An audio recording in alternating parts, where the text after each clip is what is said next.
Now I'm gonna show you how to make a magic ring. Take the yarn and make a loop as shown in the video. Pick up your crochet hook. Insert it into the loop from right to left, with the tip of the hook facing away from you. Grab the yarn that lies on your index finger with the hook and pull it through the loop. Let's repeat it once more.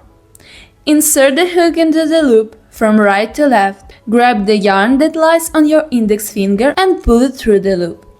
As you pull it through, rotate the hook back towards yourself. Now let's make a yarn over.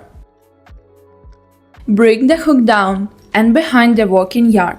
Grab the yarn with the hook and pull it through the loop that is already on the hook. If you've done everything correctly, you can let go of the loop and it will stay in place. You just made a magic ring.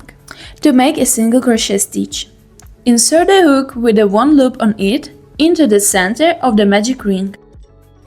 Grab the yarn that lies on your index finger.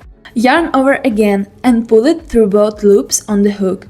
Now simply repeat. Insert the hook into the center, grab the yarn that lies on your index finger. Yarn over again and pull it through both loops on the hook. Repeat as many times as you need.